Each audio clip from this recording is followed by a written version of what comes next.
आपको शत्रु थोड़ी माना है। अरे शत्रु मान लेते तब तो ठीक होता, लेकिन तुमने किया क्या है? क्या किया है? सुनी मुनि बचन लखन मुस्कानी, और बोले परशु धरहि अपमाने। किसी को शत्रु मान लेना ये ठीक है, लेकिन उसका अपमान करना ये कहां का न्याय है? जिसके हृदय में भक्ति होती है क्या वो अपमान करता है? जिसके हृदय में भक्ति होती है वो क्या ऐसे बोलता है जैसे तुम बोल रहे हो? ऐसे नहीं बोलता। बोले परशुधर, परशुधर का अपमान करते हुए तुम बोले हो, तो हमसे कह रहे हो कि परशुराम जी भक्ति प्रधान है। तो जिसके जीवन में भक्ति, हमें लगता केवल कहते हो, उस पर आचरण नहीं करते हो। कहते तो जा रहे हो, सब सुना रहे हो कि भक्ति बड़ी अच्छी है, लेकिन उसका आचरण भी तो करो। आचरण क्या है? तो कहा उमाज राम चरण रत और विगत काम मद क्रोध, और निज प्रभु में देख ही जगत के ही सन करहि विरोध। वहां राम भक्ति का ये प्रमाण है। और तुम राम भक्त हो। बारिहिते निज हित पति जानी, और लक्ष्मण राम चरण रति मानी। और इसके बाद भी बोले परशुधर। ये तो शत्रुता से बड़ा काम है, किसी का अपमान करना। और तुम ये कर रहे हो, ऊपर से बता रहे हो शत्रु नहीं मान रहे हैं आपको, शत्रु नहीं मान रहे हो, ये बड़ा अच्छा काम कर रहे हो, अपमान कर रहे हो, ये उससे अच्छा काम कर रहे हो। तो ये 16 दुनिया मत पढ़ाओ हमको, है ना? बात जो भी हो यथार्थ हो। मैंने कहा कि भक्ति एकाकी है जीवन में, और यदि कर्म योग को साथ न लिया जाए तो केवल भक्ति से कुछ होने वाला नहीं है। केवल भक्ति से कुछ नहीं कर सकते हो, कर्म को साथ में लेना पड़ेगा। साथ में जब लेओगे, अब मैं फिर बता रहा हूं, देखिए जरा, गंगा है, गंगा केवल भक्ति की नदी है, सागर में मिल जाती जाकर के, लेकिन नहीं गई। गंगा ने कर्म को भी साथ में लिया, और गंगा ने ज्ञान को भी साथ में लिया, तब आगे बढ़ी, तब समुद्र को प्राप्त किया। आगे चली जाती, मिली तो गंगा है समुद्र से, तो आगे मिल जाती। यमुना को क्यों साथ में लिया? गंगा इसीलिए कहते हैं कर्म को भी लेना पड़ेगा। भक्ति को अकेले परिपूर्ण नहीं है, ज्ञान को भी लेना पड़ेगा, वैराग्य को भी लेना पड़ेगा, और अगर नहीं लेगी तो भक्ति पुष्ट नहीं होगी, भक्ति को बल नहीं मिलेगा। ज्ञान और वैराग्य दोनों मूर्छित पड़े हैं तो भक्ति पुष्ट नहीं है, भक्ति भी कमजोर है। खिन्न मानसा, उसका मन खिन्न है। और जब ज्ञान वैराग्य पुष्ट हो गए तब भक्ति को बल मिला। अच्छा कैसे हुए? चलो अब बढ़िया आया, अब आया है ज्ञान, भक्ति और वैराग्य। ध्यान देना जरा, जब ज्ञान और वैराग्य ये दोनों अचेत हो गए तो भक्ति को बड़ा दुख हुआ। भक्ति ने कहा अहम भक्ति ख्याता इमो में तनयो मतौ, ज्ञान वैराग्य ना मानो काल योगेन जर्जरौ। ये जर्जर हो गए हैं ज्ञान और वैराग्य। तो ज्ञान और वैराग्य और भक्ति को पुष्ट करने के लिए देवर्षि नारद ने कर्म किया था कि भक्ति की थी? वहां पर भक्ति का शब्द नहीं है, सत्कर्म शब्द आया है। ज्ञान, भक्ति और वैराग्य, इन तीनों को पुष्ट किया। भक्ति स्वयं कर लेती अकेले, भक्ति तो बीमार नहीं थी, भक्ति तो पीड़ित नहीं थी, ज्ञान और वैराग्य पीड़ित थे, और भक्ति तो स्वतंत्र है, तो भक्ति को कर लेना चाहिए। भक्ति ज्ञान को पुष्ट कर लेती, भक्ति वैराग्य को पुष्ट कर लेती, लेकिन नहीं कर पाई। जब तक कर्म का, पुरुषार्थ का प्रयोग नहीं हुआ तब तक भक्ति, ज्ञान और वैराग्य भी तीनों पुष्ट नहीं हुआ, सत्कर्म हुआ। जी। अच्छा, अगर ये प्रश्न किया जाए कि सत्कर्म क्या है, क्यों भाई, अगर प्रश्न ये हो तो भोले बाबा मैया उमा से कहते कहीं जाने की आवश्यकता नहीं, कोई यात्रा कर ले, लेकिन पाले यहाँ यहीं आना पड़ेगा। व्यास जी भोले बाबा कहते हैं, कहा उमा कहूं मैं अनुभव अपना। सत्कर्म क्या है? तो कहा सत हरि भजन और जगत सब सपना। संसार के लिए जो कर्म किया जा रहा है, पुत्रों के लिए किया जा रहा है, परिवार के लिए किया जा रहा है, ये सब सपना है। लेकिन हरि भजन के लिए जो कर्म किया जा रहा है, यही सत्कर्म है। बिना भक्ति के अगर सत्कर्म हो जाए, बताओ सत्कर्म क्या है? और चलो ज्ञान वैराग्य जीर्ण अवस्था में पड़े थे, कब तक? जब तक भक्ति नहीं मिल गई तब तक। तो बढ़िया भागवत सुना रहे हो, अच्छी बात है। और जैसे भक्ति मिल गई, माने ज्ञान वैराग्य भक्ति से जुड़ गए। और एक बात ध्यान देना, अपने अनुसार मैं कह रहा हूं, ज्ञान और वैराग्य को वहां पुत्र के रूप में स्वीकार किया गया है और भक्ति को माता के रूप में स्वीकार किया गया है। माता के रूप में भक्ति है, ज्ञान वैराग्य पुत्र के रूप में है। और परमात्मा भी कहता है, मैं अपने भक्त की रक्षा कैसे करता हूं? तो कहा करूं सदा तिनके रखवारी और जिम बालक राखे। तो क्यों नहीं कर पाई? तो किया, कर लिया।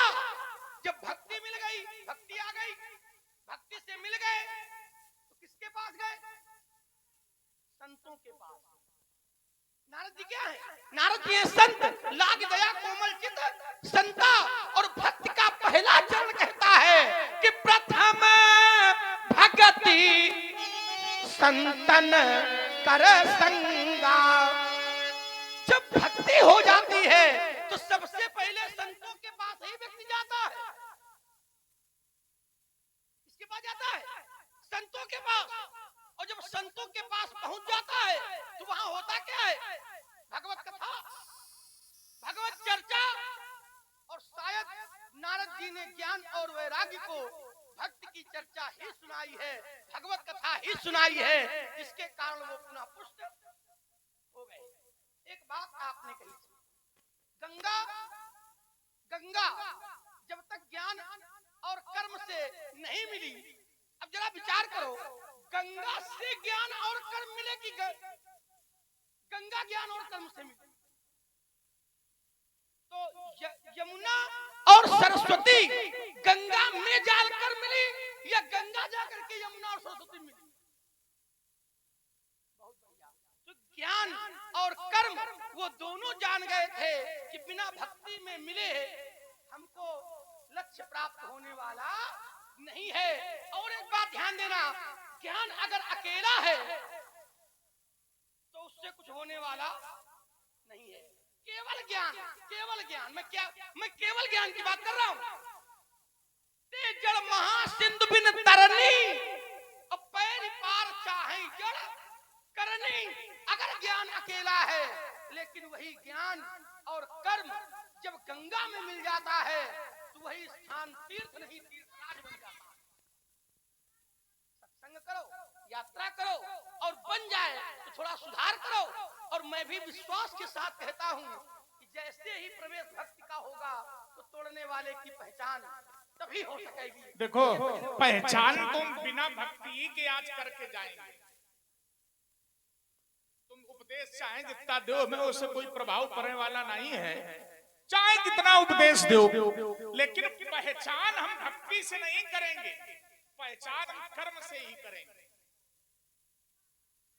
हमारे पास पहचान करने के लिए भक्ति का आधार नहीं, कर्म का आधार है। योद्धा की पहचान कैसे करोगे? भक्ति से करोगे क्या? हर जगह गणित का सूत्र सब में लगाए और राजनीति विज्ञान में लगाए और अर्थशास्त्र में लगाए, हर जगह लगाए करे। अरे जहाँ का है वो वहां लगाओ। आप योद्धा की पहचान अगर करोगे तो योद्धा की पहचान भक्ति से होगी या प्रतियोगिता से होगी? भक्ति प्रतियोगिता से होगी। अगर योद्धा की पहचान, आपको युद्ध भूमि में खड़ा कर दिया जाए और श्रेष्ठ योद्धा की पहचान करनी हो, तो श्रेष्ठ योद्धा तो तब पहचाना जाएगा जब वो युद्ध करने में कुशल होगा, तब पहचान होगी। अब युद्ध करने में कुशल ना हो, भक्ति का आश्रय ले लो, तो क्या पहचान हो सकती है? नहीं हो। इसी तरह से धनुष तोड़ने वाले से मैं युद्ध चाहता हूं, अब तुम चाहते हो कि परशुराम जी भक्ति करें। हम आन तने, तुम बान तने, समझो। मैं आपको भी आन तने, हाँ, वही मैं बता रहा हूं कि तुम अपना दूसरा मार्ग बनाए हो और हम अपना दूसरा मार्ग बनाए। हमारा मार्ग क्या है? हमारा मार्ग है कि हमसे युद्ध करे धनुष तोड़ने वाला, और तुम कह रहे हो परशुराम जी भक्ति करें।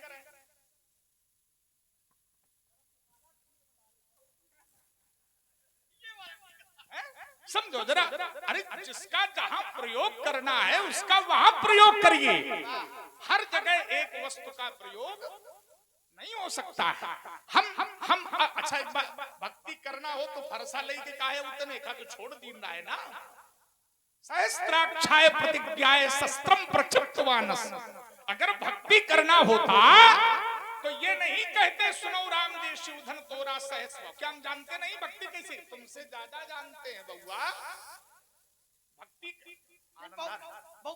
भक्ति करना हम भी जानते हैं और बहुत भक्ति की है, तुमसे ज्यादा भक्ति करते हैं, ऐसा नहीं है। साधक है हम, योगी हैं हम, महायोगी हैं हम, कर्म योगी हैं हम, जानते हैं। लेकिन यहाँ पर भक्ति की प्रधानता नहीं है। जब प्रधानता होगी तब कर लेंगे, लेकिन अभी भक्ति की आवश्यकता नहीं है। अभी तो यहाँ पुरुषार्थ की ही आवश्यकता है, परीक्षण की आवश्यकता है। उसके लिए ये मेरा प्रयोग चल रहा है। सो बिलगाऊ भी आई समाजा, उन तुम्हारे जई हैं सब राजा, है ना। जैसे कृषक है, अब देखिए जरा, कृषक तुमने कहा संसार के लिए, संसार में आओ जरा, कृषक है। अब वो केवल भक्ति करे, बीजारोपण न करे, सोचो जरा, बुआई न करे, सिंचाई न करे और केवल भगवान की माला बैठे बैठे जपता रहे, तो क्या क्षेत्र में जो है फसल तैयार हो जाएगी? हम ये नहीं कहते कि वो भक्ति न करे, ये भी नहीं है। भक्ति करे, लेकिन भक्ति के समय पर वो भक्ति करे, और कर्म जब करना है तो कर्म के समय पर उसको कर्म भी करना पड़ेगा और करना चाहिए। वही भगवान बता रहे हैं कर्मण्येवाधिकारस्ते। हमारे भक्त तो बनो, भक्त बनो, लेकिन भक्त बनने के साथ साथ निष्काम कर्म योग के सिद्धांत का अनुपालन करो, युद्ध करो, तब तुम्हें विजय प्राप्त होगी। और अगर मर भी जाओगे तो भी मुक्त हो जाओगे। यही तो उपदेश दिया। तो प्रत्येक स्थान पर अपना अपना प्रयोग है और प्रयोग भी अलग अलग होता है। तुमने कहा कि भक्ति दी गई, नारद जी ने दी। अरे भक्ति तो थी ही बउआ, भक्ति के तो लड़ी कह रहे हैं, लेकिन फिर वो बीमार रहा है। बीमार कब थे? साथ में नहीं थी क्या? भक्ति तो साथ में थी क्या? नहीं थी, अलग पड़े थे। अरे नहीं, अरे नहीं, गोद में सिर रखे पड़े थे, अलग कहाँ पड़े थे? ये किसने बता दिया अलग पड़े थे? गोद में सिर रखे पड़े हैं। माता की गोद में ज्ञान और वैराग्य दोनों पड़े हैं, और माता उनके मस्तक पर हाथ फिरा रही है। भक्ति और भक्ति रूपी माता और ज्ञान और वैराग्य को पुष्ट नहीं कर पा रही है। क्यों नहीं कर पा रही? अच्छा, एक बात और बताओ, बढ़िया बात एक हमारे मन में आ गई। हो सकता है कि तुम इस पर अच्छा चिंतन लाओ, हमारा कोई प्रश्न नहीं है, लेकिन एक आधार मैं दे रहा हूं। आप इतनी भक्ति की महिमा गा रहे हो, है महिमावान है, मैं भक्ति का विरोधी नहीं हूं, है महिमावान है भक्ति, लेकिन भक्ति जिसकी माँ हो, ऐसे ज्ञान और वैराग्य को आखिरकार दुख हुआ क्यों? भक्ति तो पास में थी, और जब भक्ति पास में थी, भक्ति माँ है, और भक्ति जैसी माँ हो, भक्ति ही जिसकी माँ हो, ऐसे ज्ञान और वैराग्य को दुख क्यों हुआ? थोड़ा सा सुधार कर लो। अगर हम गलत हो तो हमें सुधार करा दीजिए आप। जी, हमने तो ये जाना है कि भक्ति कहीं थी और उसने जा करके देखा कि ज्ञान और वैराग्य जीर्ण अवस्था में पड़े। इसमें ठीक करो पहले, सही ये कहाँ तुमने किससे सुना है? किसी से तो गलत सुना है। अगर सुना है, देखो हम थोड़ा स्पष्ट हम भी बोल रहे हैं, अगर आपने सुना है नहीं, आप तो गलत सुना है, और अगर पढ़ा है तो आप बताइए कि हमने यहाँ पढ़ा है। हमने तो ये पढ़ा है कि यमुना तटमापन्नम, जिस समय देवर्षि नारद यमुना के तट पर पहुंचे तो यमुना के तट पर उन्होंने एक दृश्य देखा। क्या कि 2 बार बंद हो चुका, तीसरी बार में तुम बंद हो गए, नहीं होंगे मान लीजिए, है ना। इसलिए ये हमारा प्रभाव है, बड़े बड़े बंद हो जाते हैं। यही वाले बंद हो जाते हैं। वाला हमारा ये तुम जो लिए हो ये छोटा है, ये जितने लगे सब छोटे हैं, ये बड़ा है, और ये बड़ा भी बंद हो जाता है। तुम तो इससे भी छोटे हो, तुम्हें भी बंद होना पड़ेगा। तो वहां क्या है, देखा, क्या देखा कि माता की गोद में 2 वृद्ध पुरुष लेटे, तो पहुंच गए, पूछ लिया आप कौन हैं, आपका नाम क्या है, आपका परिचय क्या है। तब उन्होंने परिचय दिया, अहम भक्ति ख्याता इमो में तनयो मतो ज्ञान वैराग्य ना मानव काल योगेन जर्जुरऊ उत्पन्ना त्रिवड़े साहम वृद्धिम कर्नाटके गता जीर्णते है। गुजरात में इत्यादि वो सुनाने की आवश्यकता नहीं है, हम उतना ही सुनाएंगे, ध्यान देना। लेकिन जब से यहाँ आई हूँ तब से मैं तो पुष्ट हो गई हूँ, जब से मैं इस विशेष, उसका नाम नहीं लेंगे हम, इस धाम में जब से आई हूँ तब से मैं तो पुष्ट हो गई हूँ। लेकिन ये मेरे दोनों बेटे ज्ञान और वैराग्य, बहुत बढ़िया उत्तर हो गया। तो अलग तो नहीं है भक्ति। भक्ति कहाँ आई, भक्ति आई ज्ञान और वैराग्य के साथ, और कहाँ आई, उस धाम में आई, और उस धाम में आकर के भक्ति तो स्वस्थ है। जब भक्ति स्वस्थ है तो ज्ञान और पुत्र वैराग्य को भी स्वस्थ होना चाहिए, लेकिन नहीं हुए। भक्ति तो स्वस्थ है लेकिन ज्ञान और वैराग्य स्वस्थ नहीं है। अगर भक्ति स्वस्थ है तो नारद जी आ गए, और नारद जी है क्या, उत्तर ये हो चुका है। भक्ति जब स्वस्थ हुई, जब तक भक्ति स्वस्थ नहीं हुई तब तक संत नहीं मिले, और जैसे भक्ति स्वस्थ हो गई तो संत मिल गए, और जब संत मिल गए तो सत्संग हुआ, जब सत्संग हुआ तो विवेक बढ़ा, और जब विवेक बढ़ा तो ज्ञान और वैराग्य। अपने मतलब का जोड़ रहे हो, कैसे जोड़ रहे हो, हमारी नहीं सुन रहे हो, हम सुन रहे हैं। हमारा भक्ति के स्वस्थ होने और अस्वस्थ होने का तर्क नहीं है, हमारा अर्थ देखिए, हमारा तर्क ये था, हमारा तर्क ये था कि जब एक क्षण, जब भक्ति के दोनों पुत्र हैं ज्ञान और वैराग्य, और दोनों भक्ति के पास हैं, तो फिर ये अचेत हुए क्यों? भक्ति तो स्वस्थ थी ना, तो जब भक्ति स्वस्थ थी तो ज्ञान और वैराग्य को अचेत नहीं होना चाहिए। इसमें थोड़ा सुधार ये आपको भी करना है क्या, या फिर हमने जाना है, इसको हम समझेंगे क्या ये तीनों साथ में पहले से थे कि बाद में हुए? अरे फिर वही बात, अलग कैसे हो सकते हैं? अलग थे, कैसे थे? अलग थे, आप बताओ ना हमें। हमने देखिए, और अगर भक्त के साथ जुड़े रहे होते तो ये अचेत हो ही नहीं सकते थे। नहीं भाई, अब बताओ, इस पर ज्यादा इसलिए नहीं बोलेंगे क्योंकि अगर हम आपसे ये कहें कि प्रमाण दीजिए तो हो सकता है कि आप प्रमाण देने में अक्षम हो, लेकिन हम ये नहीं कहेंगे। हम ये कहेंगे कि आप गुरुदेव से एक बार जानिए। हमने कहा ये हम ऐसे नहीं आरोप नहीं लगाएंगे कि तुम गलत बोल रहे हो, लेकिन हाँ इतना कहेंगे कि आप अपने गुरुदेव से जानिए। तो मैंने मेरी बात सुन लीजिए, मैंने ऐसा ही जाना है, लेकिन अब आप कह रहे हो ये साथ में ही थे। एक बात हमारी ये अवश्य खड़ी हो रही है मन मस्तिष्क में कि भक्त के साथ जुड़े रहने पर ज्ञान और वैराग्य कभी अचेत हो ही नहीं सकते। यही तो प्रश्न है, कुछ न कुछ अलग रहा होगा। नहीं भाई, हो सकता है कि बच्चा जान करके आप कुछ छुपाव करके आप नहीं, आप स्वयं देख लेना, ध्यान देना उस पर भक्त के साथ, ध्यान देना, जो कि अगर माता के साथ पुत्र जुड़ा हुआ है तो उस पुत्र की जिम्मेदारी माता की। अरे भैया कैसी बात कर रहे हो? भैया माता एक क्षण, माता स्वयं कह रही है कि जब से मैं यहाँ आई हूँ अपने पुत्रों के साथ तब से मैं तो संतुष्ट हूँ, पुष्ट हूँ, लेकिन हमारे दोनों बेटे अस्वस्थ हो गए। ये माते कह रही है, बेटा थोड़ी कह रहा है। माते कह रही है कि जब से मैं यहाँ आई हूँ, तो यहाँ आने का मतलब क्या है? ज्ञान और वैराग्य दोनों पुत्र उसके साथ में हैं। और कह रही है कि जब से मैं यहाँ आई हूँ, तब से मैं पुष्ट हूँ। लेकिन हमारे दोनों जो बेटे हैं, ये अस्वस्थ। एक बात इसमें ईमानदारी से बताओ जी, ये ज्ञान और वैराग्य भक्ति को कहीं मिले हैं या साथ में प्रारंभ से हैं? फिर वही बात मैं पूछ रहा हूँ, पक्का कर लूंगा। कम से कम आप भी तो धर्म मंच पर खड़े होकर के मिले सही कहीं गलत बताओ। नहीं, मिले कहीं नहीं।